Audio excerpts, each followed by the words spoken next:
So here we have a chair squat.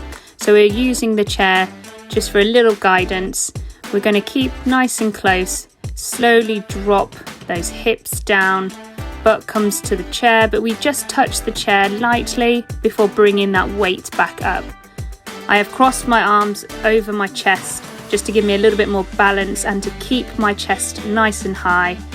Again, take your time with this. We bring the weight down, touch the chair and come back up. We don't quite relax at the bottom. Let's do this for 8 to 10 reps, 3 rounds of it if you can, or as many rounds as possible, and then we'll move to our next exercise.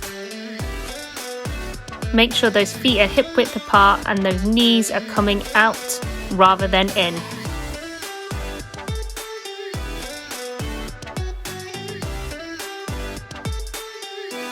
Here again, we're using the chair for balance, keeping that nice sturdy posture, keeping that chest nice and tall. We're going to stand both our feet behind the chair, holding onto the chair in case we need it. And then we're going to kick that left leg out.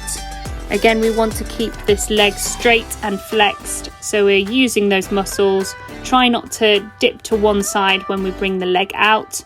We want to keep the upper part of our body nice and still, and it is just the leg that kicks out. Have that breather in between, and again we want 8 to 10 reps, 3 rounds or as many rounds as possible.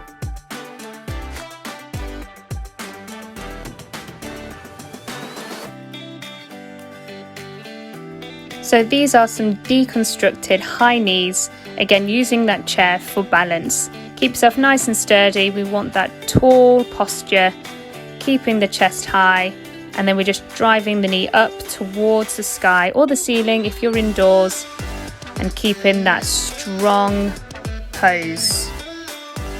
And once we've done 8 to 10 reps, we then change over to the other side. So I've just put myself on a slight angle just so you can see the 90-degree angle of the knee, or slightly higher depending on your hip range, keeping that core nice and tight. Again, you don't have to do this super fast, take your time.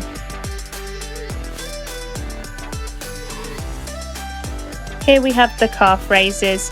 So if you want to balance yourself against that chair, or here I've done against the wall, and we're going to raise those heels up towards the sky.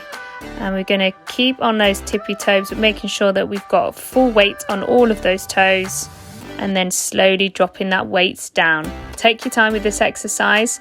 Here I've done it with both feet, but as you'll see in a moment, once I have done 8 to 10 reps, I am then going to change to single leg variation. So this one, if you feel that you're a little bit more confident into taking the next step, move over to this exercise. So it means that it just makes it a little bit more hard work for those calves. And of course, once we do one side, we change over to the other side. I can only apologise for my black feet. My own fault for not wearing socks today. But again, we do 8 to 10 reps on the single leg variation, change over to the other side and repeat. This is done for 3 rounds or just as many rounds as possible.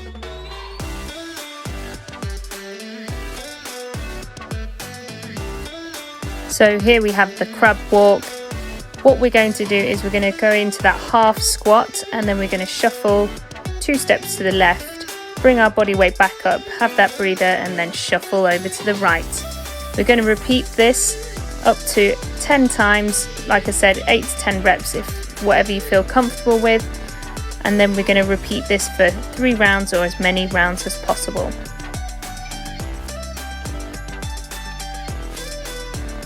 Remember to keep your body weight as low as possible.